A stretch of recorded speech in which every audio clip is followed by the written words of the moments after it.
for Cunningham. Thank you, Deputy Speaker. And I take great pleasure in commending this report to members of the Parliament, the Government, as my esteemed leader of the committee said, to the departments that have contributed to it, but also we would hope work with the Government to respond to the report, and in particular to all of those various organisations and individuals across the country who, through the period of time, took the time and effort to put submissions in and raise their issues. I won't canvass again some of the key issues that the chair of the committee, the member for Bennelong, has just addressed, other than to say I think the report brings together a very in-depth, well-considered proposition for government to look at ways in which, at a federal level, beyond the national planning of infrastructure, which is something that we believe is critically important, that takes into consideration a national plan of settlement as well. And so that across our great country we can actually get better, more effective and more committed to looking at population growth, its disparity across the nation, how some places, clearly our two major capital cities in Sydney and Melbourne, are struggling under the pressure of that, while other places have potential that's being unrealised. Bringing those two things together in terms of population settlement, whether it's internal movement or new arrivals, with infrastructure planning, and doing that in a way that fosters the opportunities across the nation, is a really solid proposition, and there are a number of recommendations in this report that go to that issue. But I also want to, for the Parliament's interest, draw people's attention to the fact that there are quite a lot of recommendations as well in this report around sustainability and livability. We know that the places that are under a lot of pressure, we heard great evidence on really innovative actions in terms of water management, waste management, smart cities and the capacity for technology to revolutionise the way that people are living in cities, but also some of the challenges. So just a simple example, with more people using online purchasing,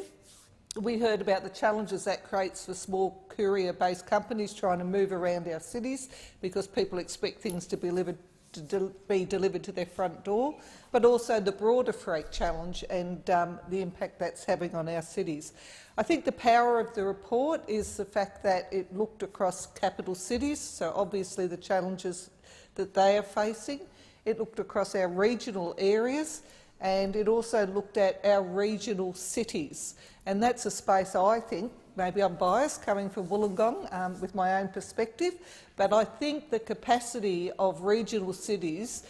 if they're properly supported through hard infrastructure, particularly transport infrastructure and communications infrastructure, but also what you might call the soft infrastructure, the placement of universities and TAFEs in those places, the development of community facilities, the assurance that health facilities are available, those things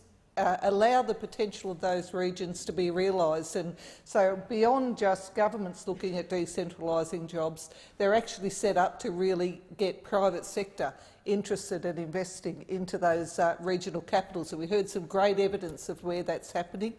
One example, of course, is the connections now that Bendigo and Ballarat have into the Melbourne centre, and how they're developing expertise in particular areas of the economy that complement well the capital city. So we have a network of cities, and the regional cities servicing their regional hinterlands are just as important to be considered, and I think that's a great strength of this report. So there's 37 recommendations, Mr Deputy Speaker, so there's something for everybody really in there if you're interested in our cities and their support for our regions. And so I thank all my colleagues on the committee. I particularly thank my chair, the member for Bennelong, who I think brings to this role what I would call the traditional view of the parliamentarian, which is to interrogate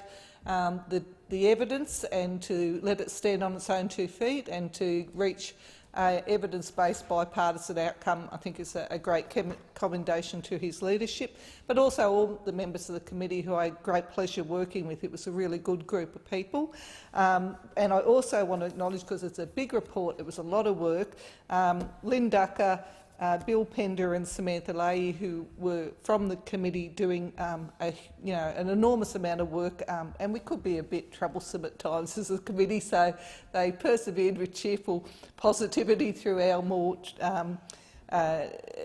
demanding times, and also Kathy Rowland and Kelly Bird in the Secretariat. We really appreciate their very professional support, as we always get from our committee secretariats, and I encourage people, if you're a bit light on reading, this one will give you a good month's reading, I think, so get a copy of the report and have a look at it. Thank you.